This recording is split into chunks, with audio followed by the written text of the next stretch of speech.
Hola queridos amigos de Contexto. Amigos, hoy nos acompañan el doctor Julio Castro y la licenciada Lidia Martínez de Macarrulla para presentarnos las iniciativas de la Fundación FONCAE, que es una fundación para el fomento de las artes y la cultura, presidida por Lidia Martínez, quien desde muy joven ha tenido inclinaciones hacia la literatura y en este momento, a través de esta fundación, se ocupa de fomentar y promover la educación para el desarrollo integral de distintos sectores de nuestro país. Esta iniciativa persigue sumar esfuerzos para promocionar las artes en pro de un ser humano integral y balanceado en su cuerpo físico y espiritual.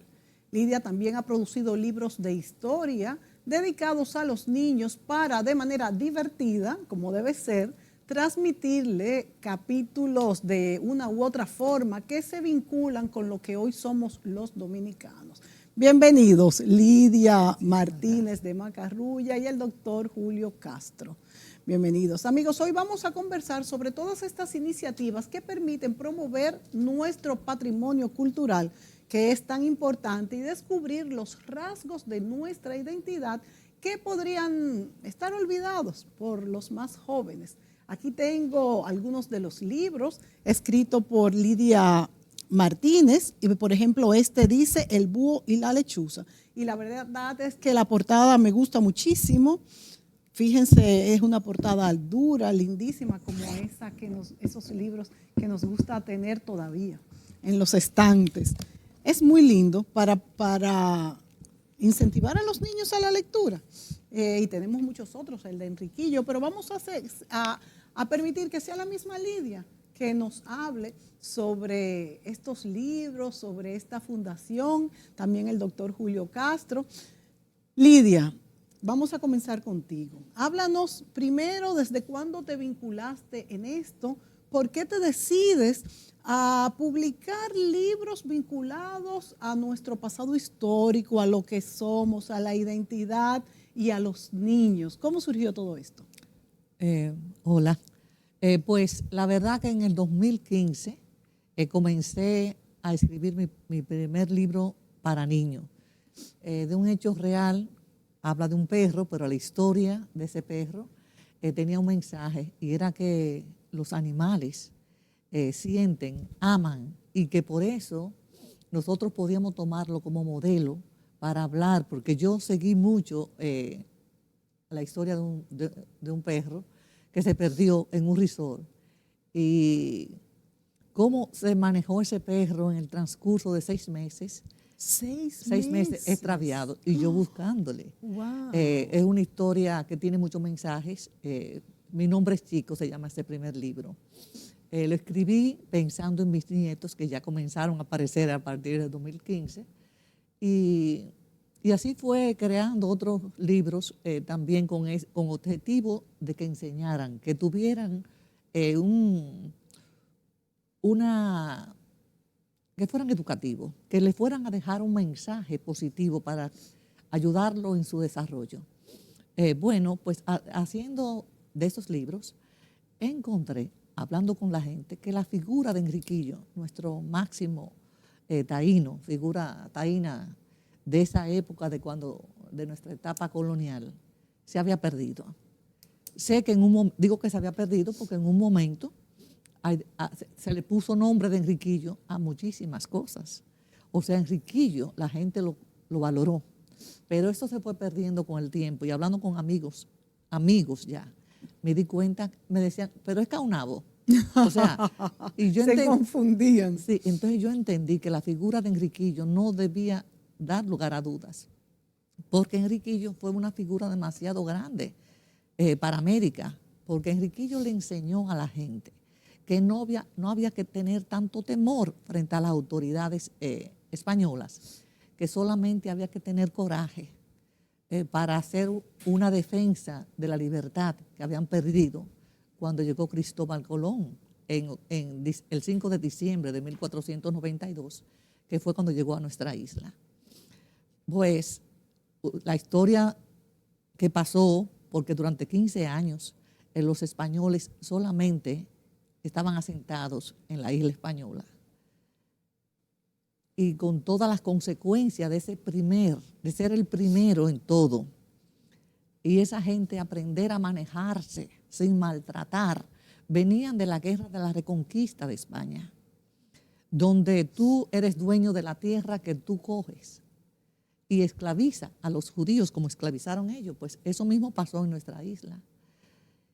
Y Enriquillo, que se crió entre españoles porque él fue fruto de la matanza de Jaragua, él quedó vivo, estuvo entre los sobrevivientes de la matanza de Jaragua que fue hecha por Nicolás de Obando, y fue llevado a un convento de curas franciscanos por la misma en la Verapaz, que fue una villa creada por Nicolás de Obando. Creció entre ellos, se hizo cristiano, pero muy cristiano, pero siempre tenía la idea de que habían perdido todo ellos. Su identidad. O sea, su tierra, sus leyendas que eran transmitidas a través de los areitos, se perdieron porque eso fue una de las primeras cosas que corrigieron los españoles, que quitaron. Entonces, no tuvieron escritura nuestros indígenas. O sea que no hay forma de nosotros averiguar ni la edad de Enriquillo, cuándo nació, exactamente no la sabemos. Y no hay nada guardado, porque en esa época, cuando llegó Cristóbal Colón, los conocimientos se transmitían a través de esos bailes, donde se cantaban y se recitaban las leyendas de los hechos ocurridos. Pero ya Enriquillo era otra cosa. Lo colocaron dentro de los españoles y demostró que nuestros indígenas no eran, como decían, animales que hablan. Había algo más. Ellos podían compararse con los españoles siempre y cuando se le diera la oportunidad de educarse, como fue el caso de Enriquillo. Claro. Sus hechos demostraron que era una persona sumamente inteligente. O sea, yo decidí rescatar esa figura a través de escritos y anunciándole a la gente que tenemos que sentirnos orgullosos, porque desde esa época surgió alguien que puso un paro y que enseñó a los demás indígenas de América que había una forma de combatirlos.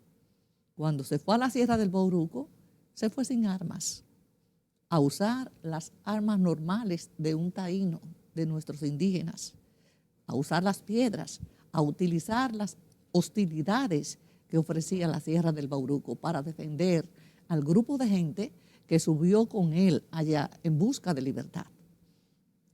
Lidia está, la verdad, que recogiendo una historia que, como ella dice, no debería de haber duda. Y me llamó mucho la atención esto de que antes quizás muchas cosas, niños se llamaban Enriquillo, y en una que ella cuenta que es penoso, pero a la vez es gracioso, como ella le dice a alguien, pero ¿es Enriquillo o es Caunabo? O sea que hay dudas ante un personaje que no debería de haberlo. Claro. También ella señala, la autora señala cómo Enriquillo, bueno, también Caunabo y estos personajes tenían una gallardía, una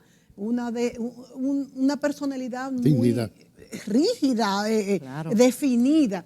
Acuérdense que, como muy bien dice ella, los españoles venían de otro mundo, donde apropiarse de territorios en el mundo occidental era lo natural, lo propio, eran hombres de ese siglo, mientras que los indígenas se les robó esa naturalidad en que ellos vivían. Pero Lidia también toca además de toda esta llegada de Colón, el 25 de diciembre del 92, cuando llegaron a nuestra isla, Lidia también toca otro punto muy interesante que dice tocar en sus textos, y es la emotividad y los sentimientos y la identidad en general. Y me llama mucho la atención este capítulo de comparar, o sea, no es incomparable, de comparar, porque iba a corregir, los sentimientos de un animalito al que pudiera ser de un niño. Y ahora me voy con el doctor, con sus conocimientos de psiquiatría, y para preguntarle toda esta exposición en libros infantiles, donde se dan yo creo que la vida es como un camino, donde vamos agarrando muchas sogas, muchos palos para poder caminar, transitamos capítulos, y a un niño, exponerle que su sentimiento puede ser comparable al de un perrito desamparado y perdido, yo creo que hace bien, que es lindo. ¿Cómo lo califica, doctor? Bueno, impresionante la forma como tocaste ese tema y lo manejaste, porque lo comparaste con tus nietos que Exacto. el 2015 ya comenzaban a venir al mundo, Claro. con esa bella familia que tú diriges, Gracias. porque así te considero desde que te conocí una directora del desarrollo de tu familia, una noble familia, y ahí entonces se destaca lo que es el sentimiento de haber en un oasis como es la zona turística ya, un perrito, Kiko. Chico. Chico. Sí, que en el 2015 vaga, perdido. Entonces eso va inspirando una serie de sentimientos nobles de Lidia, en lo cual ella va encontrando lo que es material para rescatar fuera de su ámbito personal y familiar y llevarlo al ámbito social y al ámbito cultural, donde se siembra entonces lo que va a quedar. Porque cuando tú haces un libro, cuando tú haces una obra que queda, eso es ya del plano cultural, porque modifica lo que no existía. Y rescata dos elementos importantes, Mónica. Lidia rescata lo que es el origen de la Inquisición española, Sí. con Torquemada. Sí. Uno de los elementos era el aliado de los terratenientes que tomaban la tierra de los judíos, se la expropiaban y los mataban. O sea, ese es el verdadero origen de la persecución judía, o sea, de la sefardía Sí. de España. Y los rescata bastante bien, que ya ahí hace una labor de carácter universal. Y viene trascendiendo a lo que es 1492, la llegada del almirante. O sea que Lidia, además de tocar el tema del latrocinio del indígena, también tú tocas el tema de los judíos sefarditas en España. Bueno, lo que pasa que el descubrimiento, el proyecto de Cristóbal Colón, que se inicia en el mismo año que concluye la Reconquista en Granada, Sí. que fue el último bastión Sí. judío que consiguieron los reyes españoles. Por eso Entonces, ese año fue tan importante. sí, pero esa gente que vino, por eso hubo todas esas atrocidades que se cometieron, era porque esa gente tenía los músculos de la guerra muy, muy sobre ellos, Sí. porque ese era el sistema que se usaba para concitar apoyo.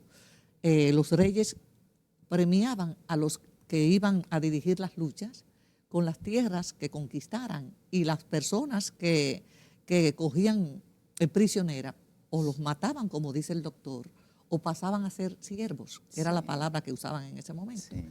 Entonces, cuando vinieron aquí, Cristóbal Colón, que tenía ese afán de oro, había prometido mucho oro a los reyes de España, al ver que los nativos no eran diestros en la obtención de oro, vieron como mercancía al nativo y comenzaron a esclavizarlo.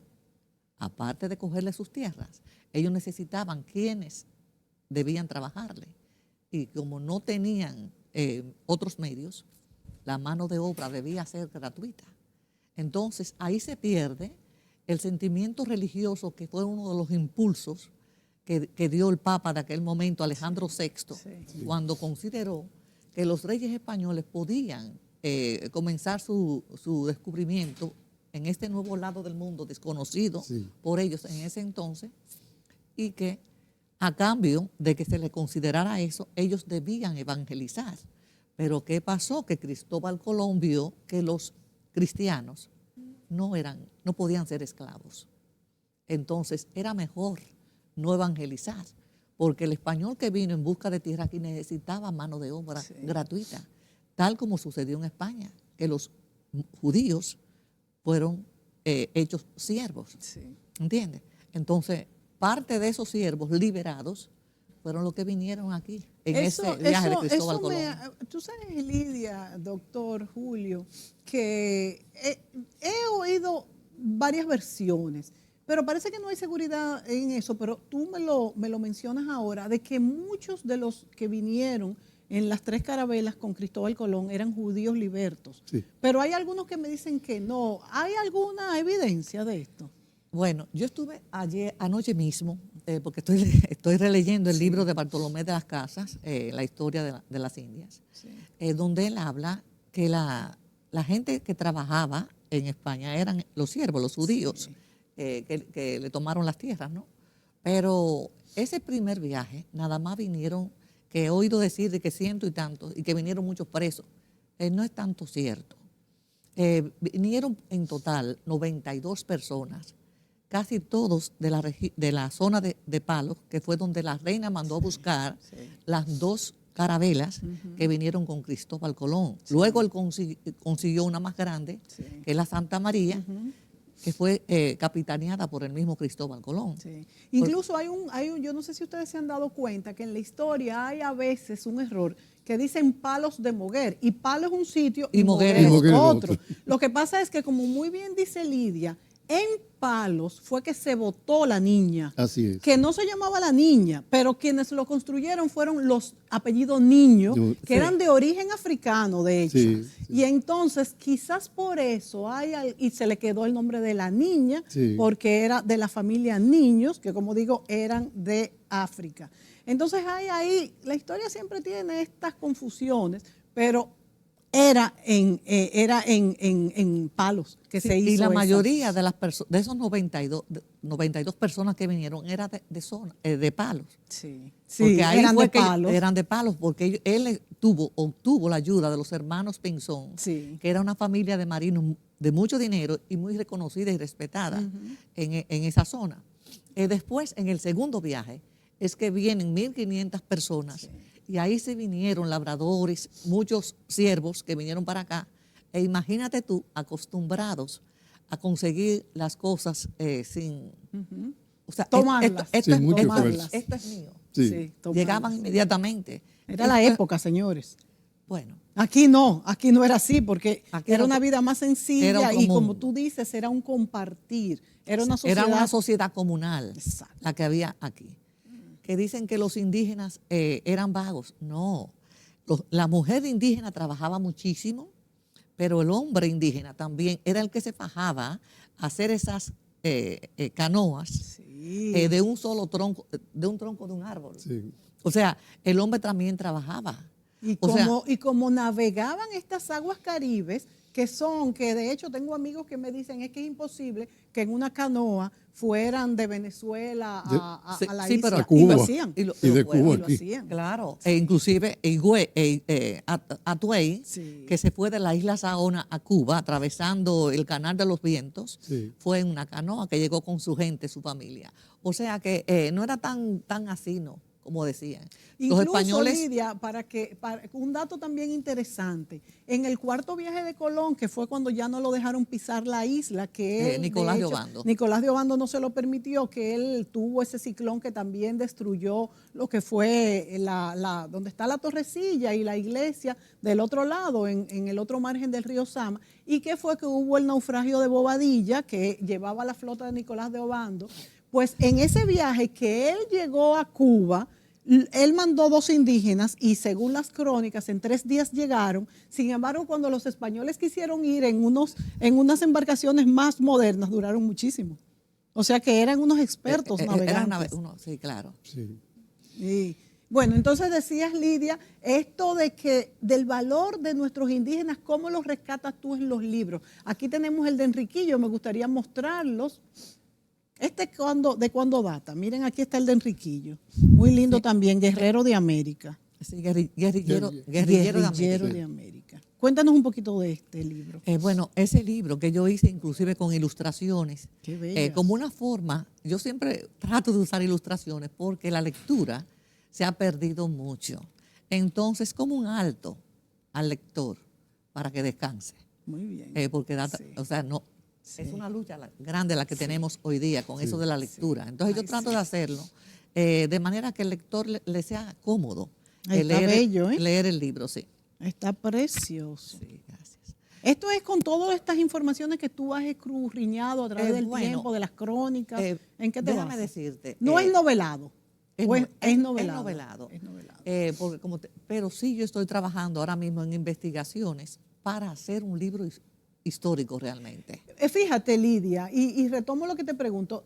Las historias noveladas, los históricos, como tú dices, básicamente son muy importantes para los investigadores, pero los novelados para los niños y los jóvenes y Son el más público en fáciles. general son maravillosos. A Sí, mí me claro. encantan. Bueno, son mis preferidos. Eso es realmente o un cuento largo o una novela corta, pero tienen como objetivo, no es historia netamente, pero de meterle algunos ingredientes que llamen la atención del niño y quizás puede, el niño y el adulto, porque a mí hay gente que lo ha leído y me hace preguntas, Claro, puede seguir indagando sobre realmente lo que sucedió en la española.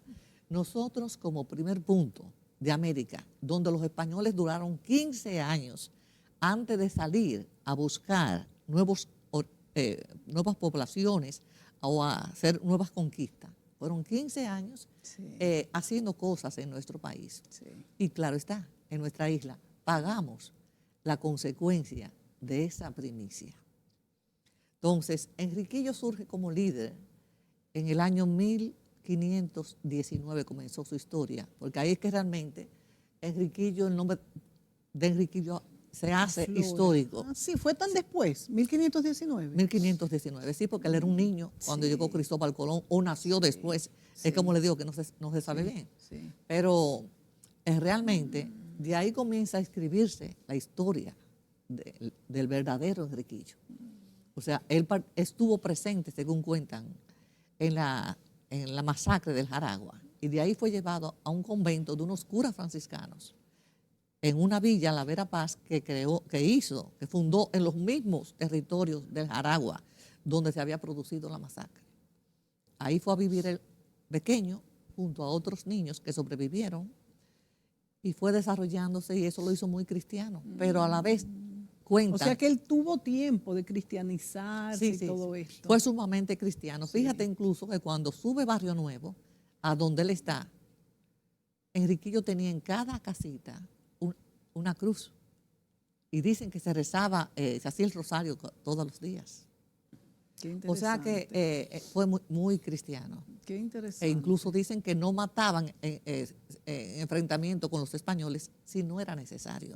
Solamente, o sea, él desarrolló una guerra defensiva, no ofensiva como hubo otros taínos, guerrilleros, Tamaño, Nardillo, Entuerto, Ciguayo, que se dedicaban a los asaltos para buscar ropa, para buscar comida, mataban a los españoles porque tenían mucha rabia por todo lo sucedido en nuestra isla. Él trató de mantenerse siempre en lo defensivo. Y si no había que matar, no mataba. Eso lo hizo, quizás, eso fue lo que motivó que a él no se le matara, sino que se buscara un acuerdo al final, ¿verdad? Cuando se llegó a ese acuerdo. Aunque desde luego él nunca le puso las cosas fáciles a los que subían a la Sierra del Bauruco. Eso es lo que tenemos entendido. Sí, muy interesante. Y entonces, ¿él coincide con Padre Las Casas? Eso dicen, porque Sí. el Padre Las Casas fue durante del 1502 al 1500. Por eso, entonces, al no 1500. coincidieron Sí. cuando niño. Sí, claro. Sí. Claro, dice que tenían relaciones. Yo todavía estoy investigando, quiero oír los mensajes que de él dio el Padre de las Casas, aunque sí, tengo una definición del Padre de las Casas de Enriquillo que dice que era un taíno alto, que no era ni bonito ni feo, una persona sumamente austera en su vivir, en su alimentación. O sea, y claro, Entonces sí estuvieron, está la estuvieron descripción hecha por Padre Las Casas. por el Padre de las Casas. Sí. Y es bueno destacar algo ahí mismo, y es que, por ejemplo,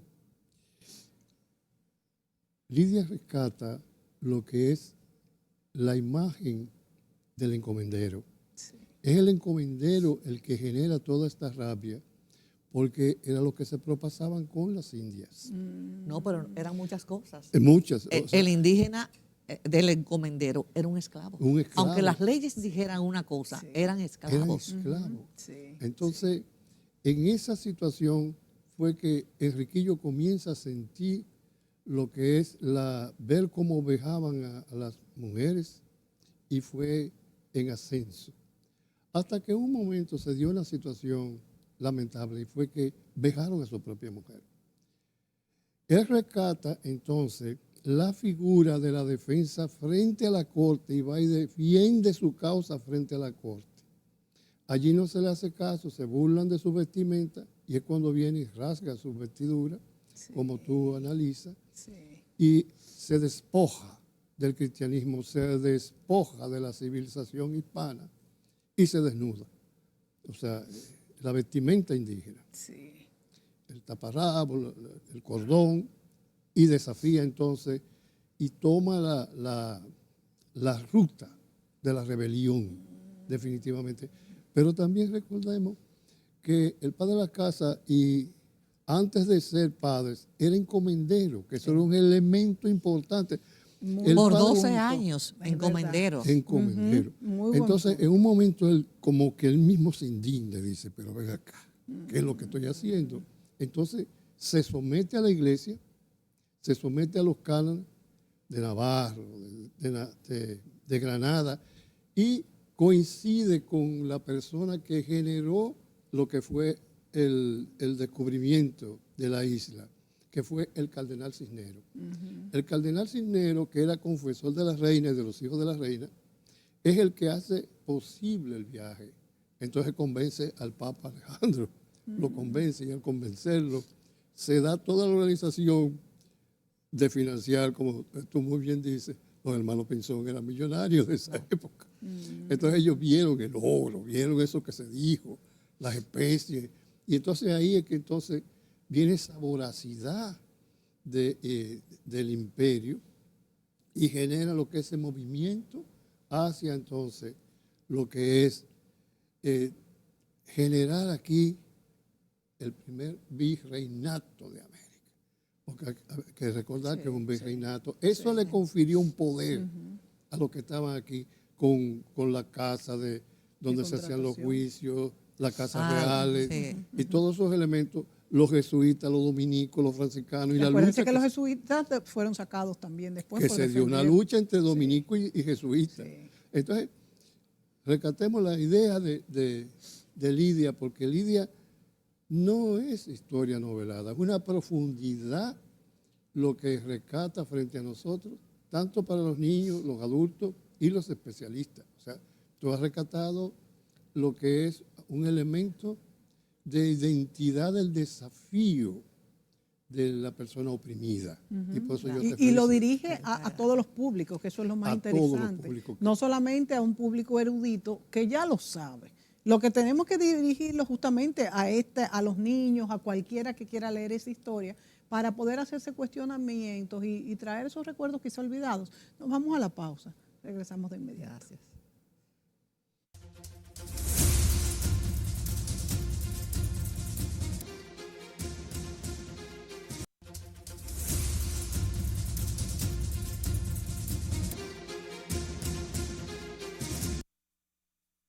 Señores, yo tengo aquí algunos de los libros de Lidia Martínez de Macarrulla. Miren, por ejemplo, este. Este dice, En mis andares con mi alma rebelde.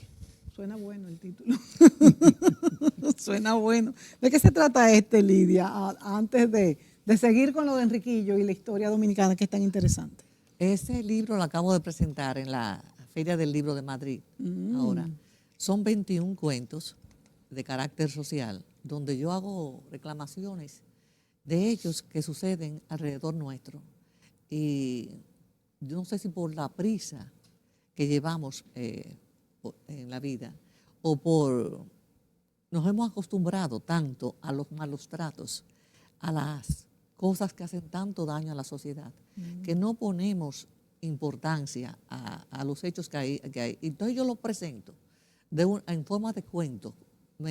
Creo una historia que todas son reales, todas son de hechos reales, para expresárselo a la gente, así en forma de cuento, los lee. Entonces, reales que tú has observado, sí, que te han tocado de alguna manera. Sí, que me han llegado, ¿entiendes? Por ejemplo, ponme un ejemplo de alguno que te guste mucho. Bueno, ahí tengo uno que habla del aborto. Ese fue un hecho que ocurrió en los Estados Unidos. Una muchacha sumamente sobresaliente en su clase que es violada por un compañero. Ella en su inocencia no se da cuenta, pero le dejó un trauma tan grande que ella sintió vergüenza y no quiso volver más a su aula, pero estaba embarazada. Sí. Se vino a dar cuenta cuando ya habían pasado 7 meses. 7 meses. O sea, no se podía abortar, aunque la ciudad donde ella estaba Era permitía permitido, pero el aborto. A los 6 meses es Ella, imposible. 7 meses. La niña venía con una deformación, no por abortar simple y llanamente, sino porque los estudios que se le hicieron demostraban que la niña venía sin cerebro. O sea, que no era claro, no era compatible de ninguna manera con la vida. Pero tuvo que llevar su embarazo hasta el final. Y esa muchacha, dentro de todos de todo su sufrimiento, tuvo luego que convertirse en una y creó una fundación para luchar en favor del aborto cuando sucediesen casos como el de ella. Claro. Ese es uno de los casos Muy que yo interesante. ¿Y tú conociste a esa joven? No. ¿Tú lo No, leíste? fue una documentación que recibí. Y es un tema importante porque son cosas que pasan. O sea, no todos los cuentos son de hechos ocurridos aquí, que hay muchos, hay muchos. También yo presento una historia que sucedió en México con los coyotes, y al final yo reclamo que las autoridades, sabiendo de los coyotes y la labor que hacen, que es aprovecharse del deseo de esperanza de una gente, plantan un viaje a través del desierto de Sonora para llevarlo disque a los Estados Unidos, pero ¿qué pasa? Lo dejan a mitad. Y esas esperanzas se convierten en frustraciones, en alimento de los buitres, que solo están a la espera de que ellos pasen al desierto. Entonces son cuentos así, pero todos son cuentos tomados de hechos reales, que nosotros, para mejorar nuestra sociedad, no solamente aquí, sino en el mundo entero, porque eso ocurre en todas partes. El hijo que viola a una hermana, el papá que viola al hijo, el papá que viola a la niña. Sí. O sea, no son casos exclusivos de nuestro país, ocurren en todas partes. Acuérdense del caso que ocurrió en Austria, con el señor que tuvo 7 hijos con su propia hija. Le pusieron el monstruo austríaco. Sí. Eso fue un escándalo. O sea, son cosas que suceden en cualquier sitio, pero lo dejamos pasar. No hacemos reclamos, perdemos la capacidad, no pedimos justicia y que se enseñe que eso no debe ser, porque un humano no puede convertirse en el verdugo de otro humano. Claro. ¿Entiendes? O sea, hay muchas cosas que hay que solucionar y nosotros, yo entiendo que hay que hablar las cosas. Y un día hablo yo, un día habla tú. Quedándonos callados poco a poco va en los pensamientos de la gente, se va formando otra cosa para mejorar. Nuestra sociedad necesita del auxilio de todos. Es lo que yo entiendo y lo expongo en esos libros. Vamos a ver. Este libro es igual. Los senderos. Por los senderos de la vida. Este también son de experiencias tuyas. Sí, experiencias. Miren qué lindo si lo enfocan. Las portadas están muy bien diseñadas. Y volviendo a Enriquillo, bueno, estamos enfocando por los senderos de la vida. ¿Esto también lo pusiste en la Feria de Madrid? Sí, pero ¿Y cómo te sentiste? Hace varios años. Qué bien. No, yo lloré mucho. Realmente, escribiendo esas historias, yo lloraba porque es que no concibo muchas cosas que pasan. Y como digo aquí en mi segundo libro de cuentos sociales, en mis andares, con mi alma rebelde, porque es verdad. Eso me revela. Yo quiero que como que todos enfoquemos la vida de otra manera y que produzcamos cambios realmente positivos para la sociedad. Eso es tan importante. Ojalá todos nos ocupáramos un poquito de eso. Y volvemos a Enriquillo. Me llama muchísimo la atención porque es algo como caricaturizado, como ilustrado. Sí. Corto. Está muy bueno para los colegios. Son 8 páginas. Yo hice ese libro y imprimí 5,000. Y se dieron en el metro de Santo Domingo. Qué interesante. Para el 27. Me voy a quedar con él. Sí, claro.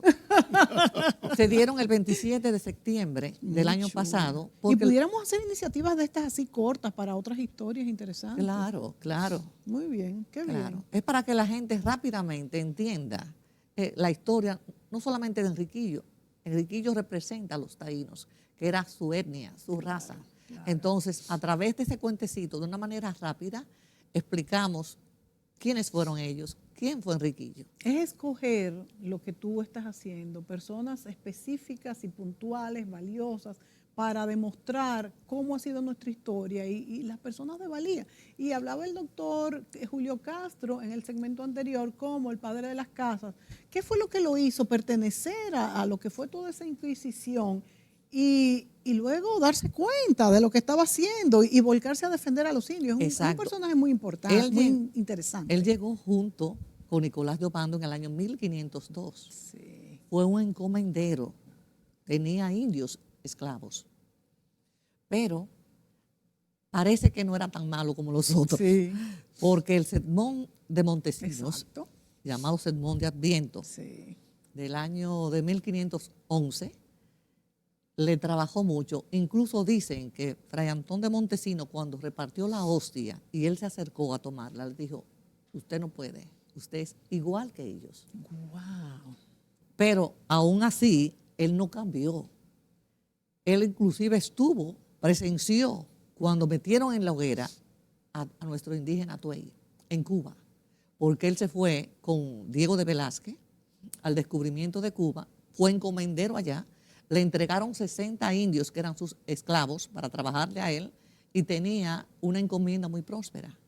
Pero las continuas conversaciones con los curas dominicos hicieron el milagro y cambió y se dio cuenta que él debía luchar a favor de esa raza maltratada, que eran nuestros nativos.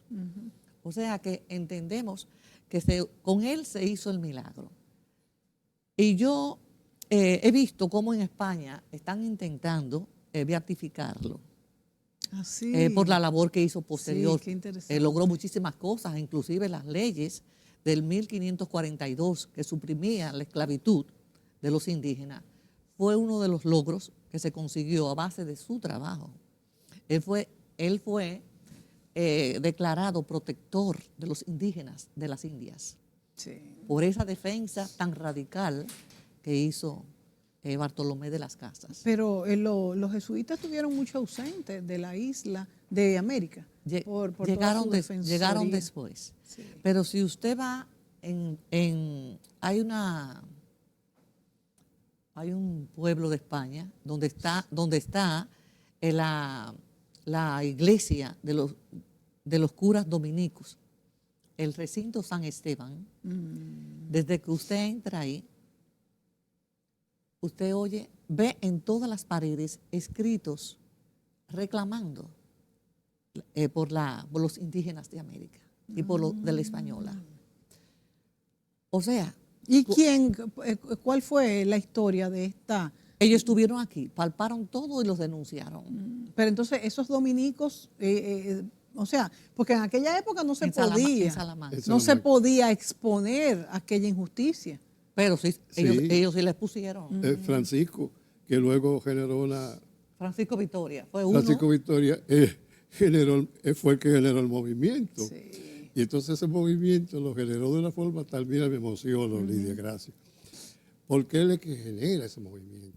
Y entonces comienzan a debatir entre ellos en esos claustros donde ellos se ponían frente a frente con una persona en la picota y si los indígenas tenían alma. Decían Esa que fue la Sí, sí, pregunta. aquello fue famoso. Sí, Porque tenían llegó- alma. Sí, que sí tenían alma. Entonces era el problema porque se daba esa situación que no le daban la comunión. O sea, eso es lo que se llama excomulgado. Una vez una persona comete un acto que es reñido con la iglesia, las leyes de la iglesia, lo excomulga. Entonces el que está en ese momento siendo el vicario de Cristo, que es el que entrega el cuerpo de Cristo, lo identifica y dice, no, usted no. Entonces hay personas que dicen que no, todavía sucede, y lo he visto en personas que se le niega la comunión y con algunos gestos se le hacen ciertos gestos y no pueden avanzar porque le impiden la comunión. Entonces, este fue el acto de guerra en la iglesia. Entonces se generó ese movimiento en el alma del padre de la casa y comienza esa batalla. Una batalla que fue inclusive hasta las almas, porque recordemos que dominicos y jesuitas se enfrascaron hasta las almas y vieron muertos y heridos. Fue una cosa tremenda, una guerra campal, porque recordemos que los jesuitas son militares de Ignacio de Loyola, tienen rango. Entonces se fueron a las espadas y se mataron uno y otro. Por defender a los indígenas. Sí. Bueno, por la competencia académica, porque entonces los jesuitas estaban generando una fuerza de choque. No, estaban generando el movimiento universitario hacia todo lo otro de Latinoamérica y toda la otra parte. Y entonces los dominicos estaban fundando la Santo Tomás de Aquino. Entonces se dio esa lucha entre celo de lo que fue la fundación de la Santo Tomás de Aquino y la fundación de lo que fue el movimiento universitario académico a través de toda América. Y esos fueron los jesuitas. Sí, los jesuitas son la fuerza más. Pero fíjense que nunca había habido un papa jesuita, ¿verdad? Sin embargo. Hasta ahora. Hasta ahora, exacto. Para que ustedes vean.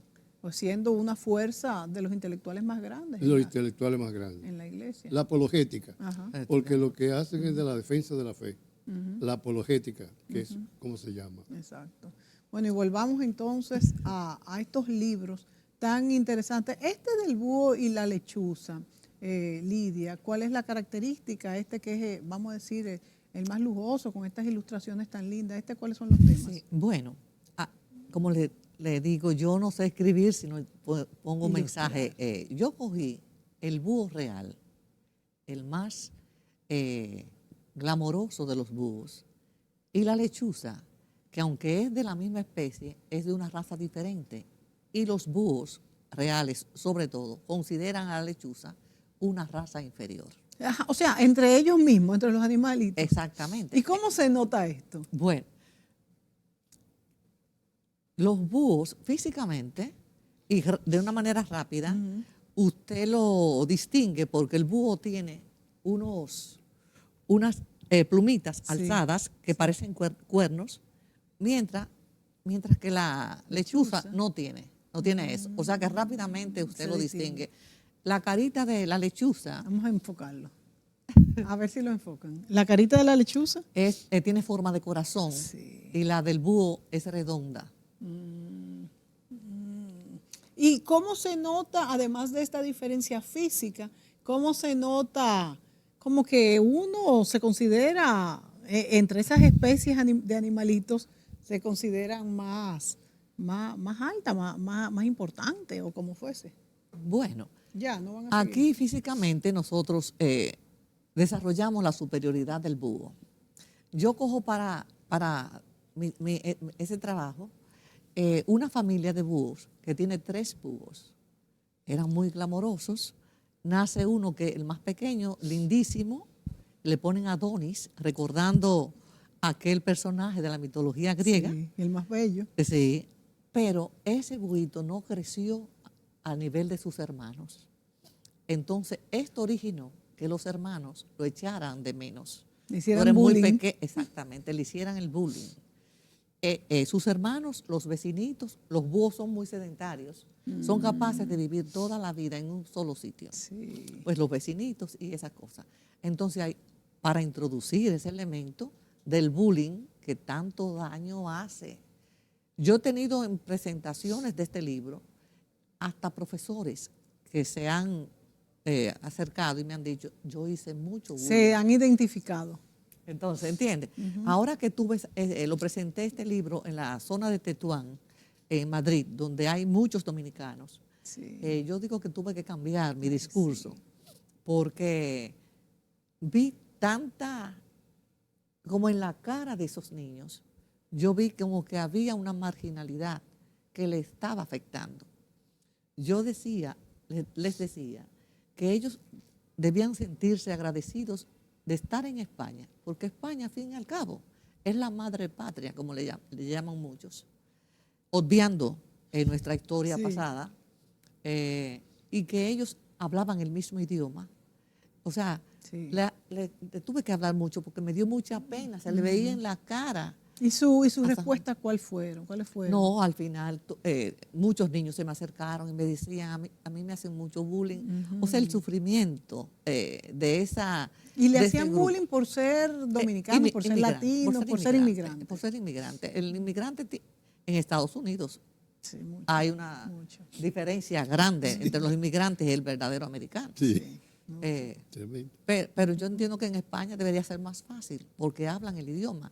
En Estados Unidos se delatan inmediatamente, hablamos, Por supuesto. que somos inmigrantes. Pero, o sea, desarrollé esa teoría del bullying, la diferencia racial entre el búho y la lechuza, Muy la bien. deforestación, el cambio climático que produce la deforestación. O sea, que ese Que le libro afecta a los búhos. y a que las afecta lechuzas. al mundo entero. Claro, pero aquí el vehículo es el Sí, búho y la lo que lechuza. pasa, este libro es crecedero, porque por ejemplo me tocó presentarlo en una escuela el último año de bachillerato en Estados Unidos. Y yo pasé ese libro a un nivel superior, porque comencé a hablarles del cambio climático, de los parques nacionales, porque el búho vivía en un parque nacional declarado protegido por el Estado. Entonces, ya eso crea, o sea, la defensa hacia los árboles, a los parques, el calentamiento global que tanto preocupa a los gobernantes, ¿entiendes? Y O luego, sea que ese mensaje sí, llega lleva también. muchas cosas, pero luego el toque final lo da la comprensión y cómo cambian los padres del búho para aceptar a la lechuza por el amor que sienten por sus hijos. El amor que todo lo puede, finalmente. Claro. O sea que, viéndolo con los ojos del amor, las cosas lucen diferentes. Muy Y diferente. eso pasó en esa familia del búho y la lechuza. Muy bonito esa historia. Entonces, Lidia, antes de terminar ya en los minutos que nos quedan, ¿cómo penetra esta fundación, estos libros, estas iniciativas? ¿Cómo penetran en la sociedad? Ustedes tienen grupos, ¿cómo ustedes pretenden proyectar esto? Porque en un país donde hay tanta necesidad, donde hay tantos niños que son víctimas que de bullying, que de pobreza, que de falta de identidad, que necesitamos este tipo de herramientas, ¿cuáles son las proyecciones? Bueno, el principal proyecto de la Fundación FONCAE es la recuperación de la memoria histórica de Enriquillo. Pero dentro de esa recuperación yo he incluido la búsqueda de los restos de Enriquillo, porque existía una versión de que Enriquillo fue enterrado en la iglesia de Boyá y lamentablemente las lecturas que he encontrado en el Archivo de India de Sevilla, documentos oficiales, indican que Enriquillo Solís pidió antes de morir ser enterrado en la iglesia de las Mercedes de Pueblo Viejo, Asua. Sí. Y yo entiendo que con las consideraciones Sí. que tuvo Enriquillo de haber firmado un acuerdo de paz, haber formado el primer pueblo libre de América, todas esas cosas que fue así. Hemos comenzado los trabajos desde el noviembre del 2021, que luego fueron suspendidos porque las condiciones en que se estaban haciendo los trabajos no eran las adecuadas, pero que retomaremos en los próximos días porque solicitamos ayuda al gobierno de Israel y el gobierno de Israel, en un acuerdo con el gobierno dominicano, va a mandarnos los especialistas Ay, pero qué para maravilla. continuar con esos trabajos. No solamente la importancia tiene de la osamenta de Enriquillo, a través de todas las osamentas que vamos a encontrar ahí, vamos a saber muchas cosas. Asua, de ese entonces, Pueblo Viejo actualmente, fue una de las 5 primeras villas de América. Y esa iglesia data de aquella época. Si Enriquillo murió de tuberculosis, como han dicho algunos historiadores, y encontramos su osamenta, lo vamos a verificar, a comprobar ahí. Sí. Ahora mismo yo tengo, en un inicio, yo encontré 9 osamentas. Allá. Ah, sí, se encontraron. O sea Sí, que porque ya... yo conseguí que un grupo israelí Sí. sobrevolara con radares las ruinas. O sea que ya ya es un proyecto Que ya está a través iniciado, del, ya está del iniciado. embajador Y Dani ellos Virán, que encontra- es un aliado de este país. Claro. Sí. Entonces ya eso está en pie. Nos Ya queda nada eso más está un en pie. minutito. Ahora estamos esperando para recomenzar el presupuesto de los trabajos, porque mientras tanto ha sido todo cubierto por mi familia, pero que ese es un trabajo muy largo. Hay muchas cosas. Y debe ser estatal, de hecho, porque al país le interesa. Yo entiendo que nuestro país Claro. tiene que cambiar su oferta turística. Nosotros En eso estamos trabajando. Nosotros fuimos el primer punto de América. Necesariamente. Tenemos muchas primicias, no nos las dejemos quitar, gritémosle al mundo Totalmente lo que de nosotros acuerdo. fuimos. Sí. ¿Entiendes? Porque algo nos debe, Claro, un beneficio claro. tenemos que sacar. Bueno. O sea, aparte del turismo de playa que tenemos, deberíamos tener una oferta arqueológica sumamente importante para que hubiera un turismo cultural. Y que hay demanda. Lo que pasa es que la oferta no la hemos sabido. El trabajo arqueológico no se ha hecho, pero hay que hacerlo. Y esta iniciativa con Enriquillo debe conllevar a eso, porque esta vez vamos a utilizar especialistas Qué bueno. israelitas, que ya ustedes saben lo que es la arqueología en Israel, pero debe ser un inicio para que se haga aquí arqueología con suficiente valor para poderle mostrar al mundo. En México, cuando vamos, la primera oferta que es arqueológica. En México eso es La increíble. ruta, ¿no? la ruta cultural. En Sí. México hay un desarrollo cultural. Señores, se nos acabó el tiempo. Interesantísimo el tema. Al doctor Julio Castro, gracias por traernos a Lidia Martínez de Macarrulla. Hemos aprendido cosas interesantes, saber lo que está haciendo esta fundación y apoyarla en lo que podamos para que principalmente nuestra identidad pueda ser afianzada y a veces rescatada. Amigos, será hasta la próxima.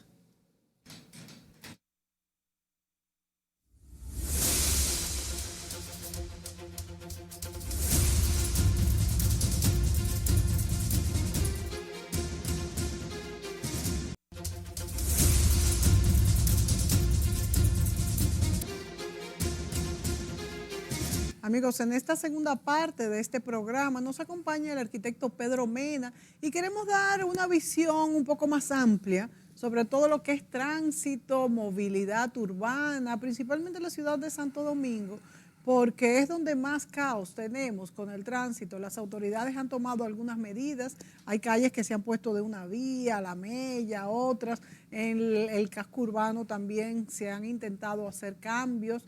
Arquitecto Pedro Mena, bienvenido. Hola, hola. Hace mucho que no venías por este programa. Hacía mucho tiempo que no venía, muy contento de estar por aquí. Qué bueno, Pedro. Y hablando de un tema que te apasiona a ti, que es el tránsito, tú como arquitecto y como urbanista que has estado muy vinculado a este mundo de planeamiento urbano, vamos a hablar de todas estas iniciativas. Hablamos en el primer segmento de un posible bicimetro que podría resolver algunos puntos. Es un proyecto muy ambicioso, complejo.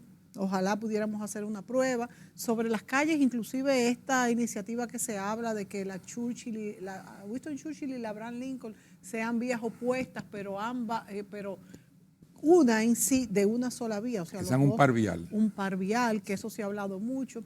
Le tenemos un poquito de miedo todavía, estos cambios no son fáciles. ¿Cómo crees que podemos continuar interviniendo favorablemente en la ciudad, el casco urbano de Santo Domingo, o sea, el polígono central y sus zonas aledañas? Bueno, yo creo que el principio de la movilidad urbana debe ser las medidas para organizarla, más que infraestructuras y acciones nuevas. Organizar lo que tenemos, mejorarlo y luego ver qué podemos hacer. Vamos a hablar de la bicicleta. Una medida sencilla que tardó 10 años en implementarse fue dejar que las bicicletas pudieran entrar al metro. En todos los países del mundo, usted puede con su bicicleta montarse en el metro en un vagón especial para eso. Bueno, aquí tardamos 10 años en que alguien diera la orden de que sí. Otra medida muy sencilla.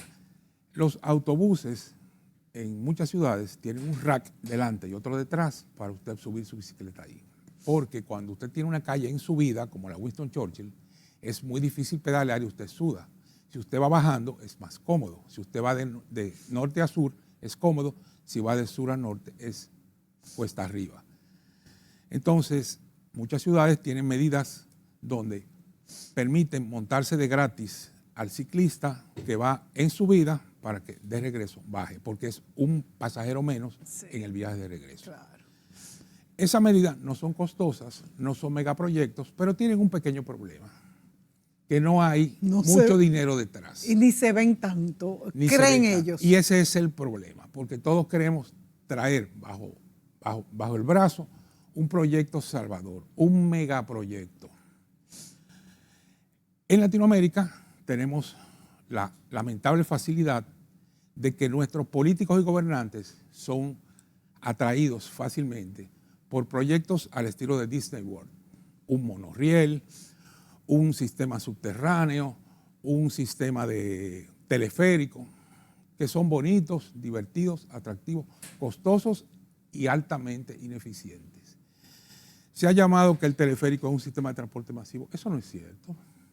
Siempre he estado en contra de un teleférico. Dígame, el metro es muy distinto. Dígame usted, los teleféricos se fabrican fundamentalmente en Suiza y Austria, que son dos países alpinos de montañas de teleférico. Claro. ¿Tienen teleférico en las ciudades? No, porque los teleféricos son para subir a personas muy ricas que van a esquiar a la montaña.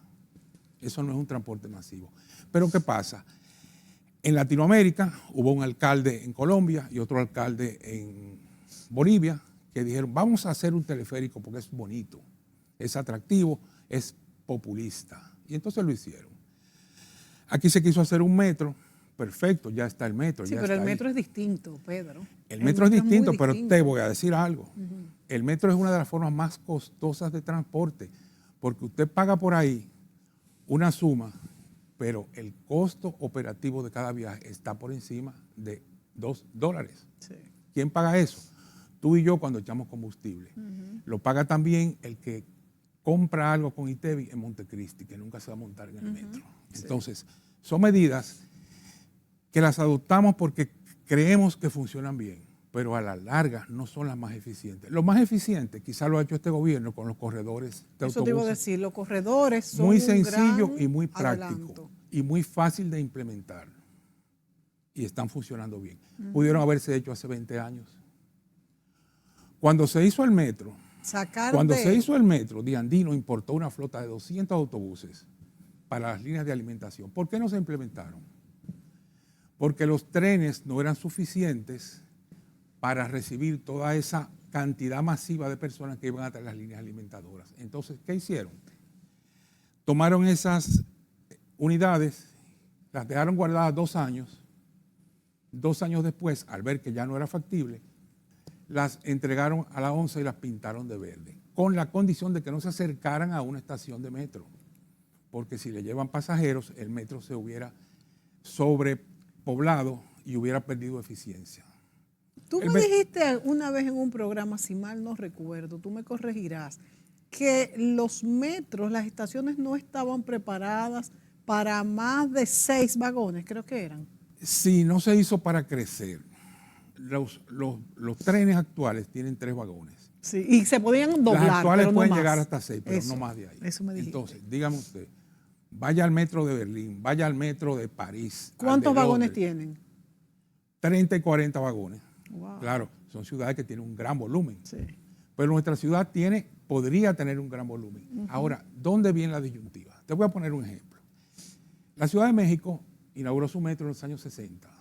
Llegaron a tener 300 trenes, ahora tienen 100. ¿Qué pasó? ¿Qué pasó? La ciudad cambió de forma, la ciudad creció por otros lados y las líneas de metro dejaron de ser, de tener afluencia de público, porque la gente vive en otro lado, trabaja en otra parte, la ciudad se transformó. Eso le está pasando a Santo Domingo. Santo Domingo es una ciudad en transformación. Los metros están hechos para la época del siglo XIX y principios del XX, cuando habían puntos de trabajo concentrados, zonas industriales y zonas comerciales financieras. Ya eso no es así, la ciudad es multicéntrica. ¿Dónde está el centro financiero de la ciudad de aquí? En ningún sitio. ¿Dónde está concentrada la industria de aquí? En ningún sitio, está dispersa. Y la cultura del trabajo que se va ahora con el teletrabajo, con los negocios pequeños, con los negocios movibles, cambia esa concepción de transporte masivo por el transporte personalizado, que es lo que está creciendo. Pero está Pedro, creciendo? ese transporte personalizado aglomera, no hay forma de que quepamos en transporte personalizado. Eso es lo que tenemos que organizar. Por ejemplo, medidas de movilidad urbana sanas.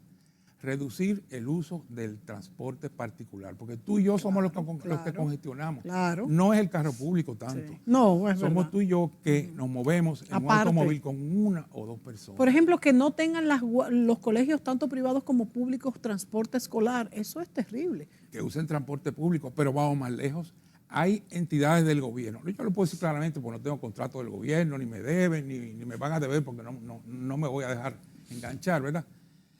Hay entidades del gobierno que tienen sus autobuses, como la Procuraduría, como aduanas, para repartir sus empleados, que cojan un transporte público, que se monten en la onza. ¿Por qué tienen que tener un autobús especial? Porque es ineficiente el transporte público.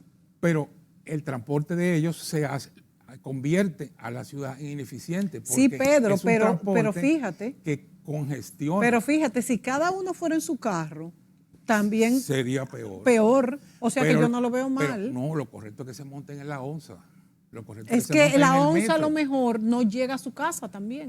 Es ahí el problema. Es ahí el problema. ¿Por qué no llega a su casa? Porque tiene que haber más rutas. Exacto. Y porque tiene que haber una combinación entre autobuses exactamente. y minibuses, que eso no se ha organizado. Las ciudades organizadas del mundo, en una terminal de autobuses grandes, tú tienes ahí los minibuses y tú te pasas el minibús pequeño a las rutas menores. Y tú puedes llegar a cualquier punto de la ciudad utilizando los boletos de transferencia, que todavía no los tenemos aquí. Pero mientras tanto es imposible que los empleados lleguen temprano y si viven lejos o salen muy tarde, muy temprano, si no hacen eso las empresas. Bueno, pero hay una entidad del gobierno que su función es esa. La gran cantidad de sus empleados, una institución del gobierno, sus empleados son de San Pedro de Macorís porque el jefe es de allá y montó gente de sus militantes. Entonces él tiene unos autobuses que lo llevan. Son absurdos. Sí. Son absurdos. Sí. La movilidad urbana se basa en reducir lo que se llama la movilidad obligada. ¿Qué es la movilidad obligada? Los recorridos que yo tengo que hacer porque no tengo otra opción. Ir a mi trabajo, ir a la universidad, ir a comprar. En la medida que yo puedo reducir eso, acortando las distancias, como tú decías. Claro. Que mis hijos estudien cerca de mi casa o en la ruta de mi trabajo, no en el colegio que yo los quiero poner, sino en el que pero hay que crear mecanismos de incentivos para eso. Claro. Que yo pueda acortar la distancia mudándome. En lugar de ser propietario, soy inquilino. Y si mi trabajo queda ahora en Santo Domingo Norte, yo pueda mudarme para allá. Pero que haya un esquema de facilidades para eso.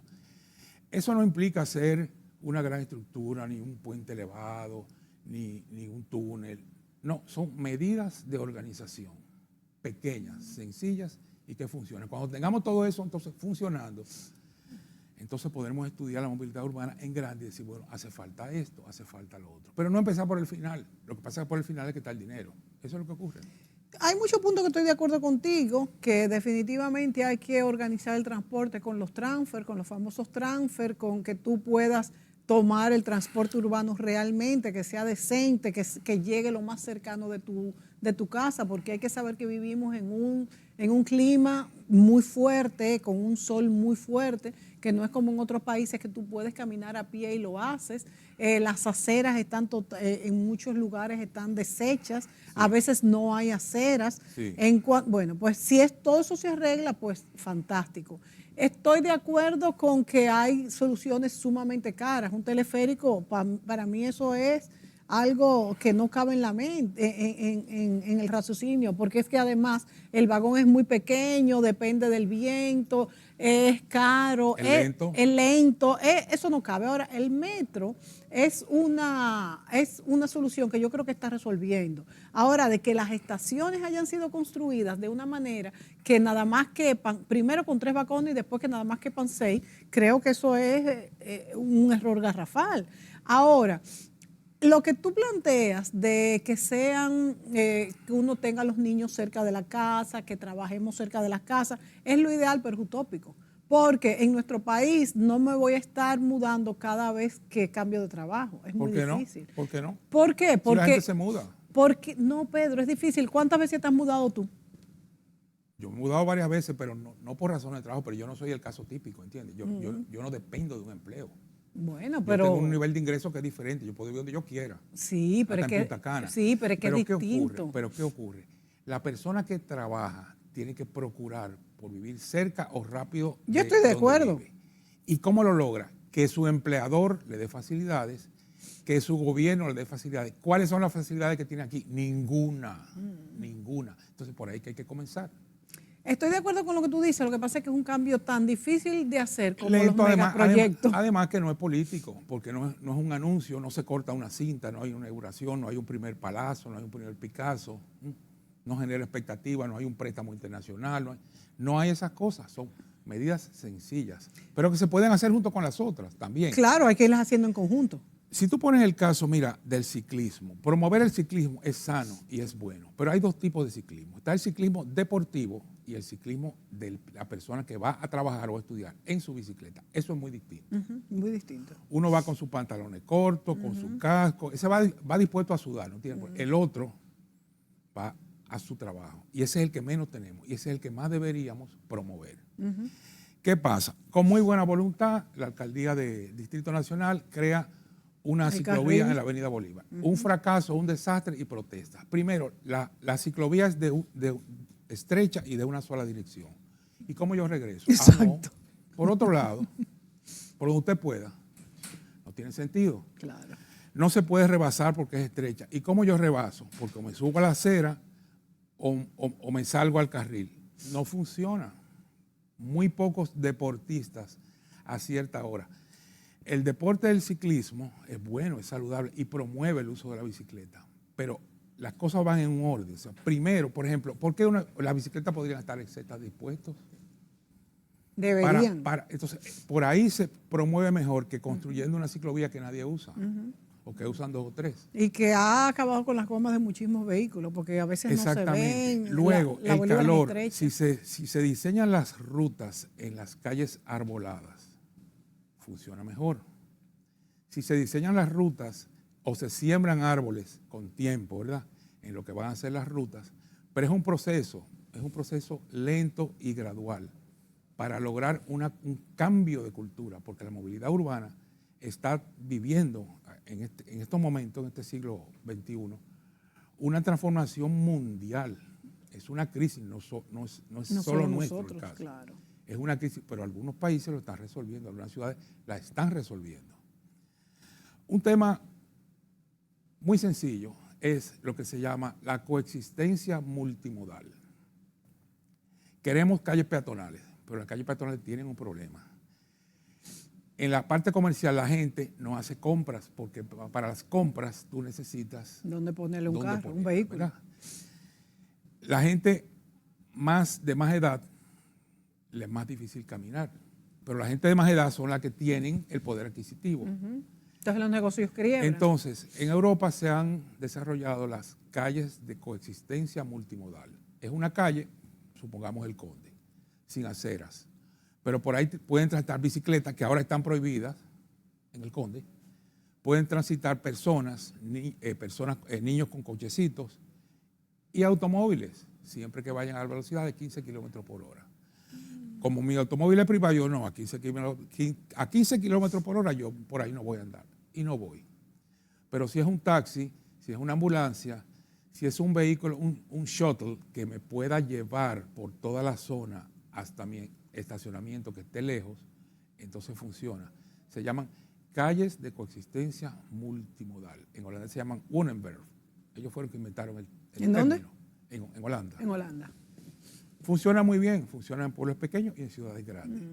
Son sistemas muy bien estudiados para evitar precisamente problemas, pero son cosas que se pueden ir tomando poco a poco. No sé si eso y estará van previsto funcionando. en la ciudad colonial que tiene la segunda parte de la intervención del BID Y si se dice que hay algunos, no sé si algunos vehículos, no sé si son trencitos o Sí, de qué sí. forma, que, Ojalá, que porque- irán a los parqueos. Porque un buen mal ejemplo, la ciudad colonial. Comenzaron por el final, cambiaron el perfil claro. de las calles y reducieron 1.200 Claro. plazas de Y estacionamiento. van a reducir más estacionamientos y no hay los estacionamientos. Entonces yo no sé. no han dónde- creado nuevas plazas de Entonces, ¿qué estacionamiento. hace? Que en vez de que afluyan más personas, la gente deja de ir.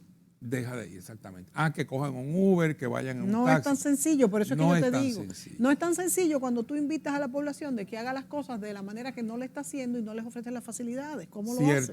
Ciertamente. La ciudad colonial es un buen ejemplo en cuanto a que no hay estacionamientos. Y aún hay estacionamientos, usted tiene que pensar que no todo el mundo quiere caminar 8 cuadras. Que hágalo, y si no, no vaya entonces. Una persona mayor no va a ir, una señora con un cochecito, una persona Sí. que simplemente vaya a un evento y no quiera sudar. Sí. Entonces, Y la solución es sencilla, no es megaproyectos, no.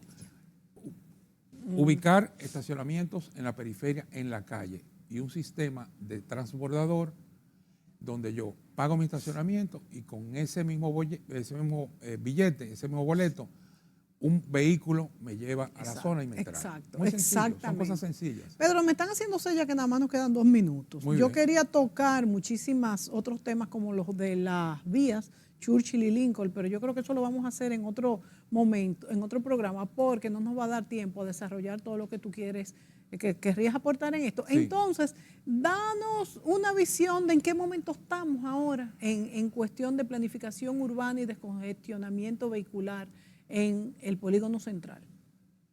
Yo diría que en un momento de transición, haciendo algunos experimentos, creo que las autoridades tienen que entender que en movilidad urbana hay que hacer pruebas, pero hay que saber retroceder. Hay que saber hasta decir, esto no me funcionó, esta calle de una vía no me funcionó así, vamos a ponerla en sentido contrario. Esta ciclovía no me funcionó, vamos a quitarla. Hay que tener un poco de humildad y saber que cualquiera se puede equivocar. No, y que son pruebas. Son pruebas. Entonces, de esa manera, haciendo pruebas, cometiendo errores y aciertos, entonces sí podemos seguir adelante. No creo que podamos invertir mucho dinero, ni el gobierno lo tiene, ni creo que lo pueda hacer. Simplemente medidas inteligentes y esperar que surtan efecto. Bueno, Pedro, te comprometemos aquí para seguir analizando estas medidas que le interesan a todo el mundo con el tránsito. Vamos a ver, estudiar, no hemos hablado de la Mella, no hemos hablado de la Churchill, no hemos hablado de la Lincoln y estas calles nuevas en vías que son contrarias a como están ahora. De manera que te esperamos muy pronto por aquí, pero vamos a venir con los mapas también para Sí, que sería entendamos bueno. mejor Sí. lo que es. Y usted, amigo, transeúnte, usuario del transporte colectivo, conductor, no nos desesperemos y tratemos de respetar las leyes de tránsito para que podamos llegar más seguro y más rápido a donde vamos. No cortemos las vías cuando los semáforos están en rojo y demás. Vamos a agradecerle al arquitecto Pedro Mena y hacerle una cita obligada para otra entrega hablando sobre el tránsito. Será entonces hasta la próxima. Qué bueno.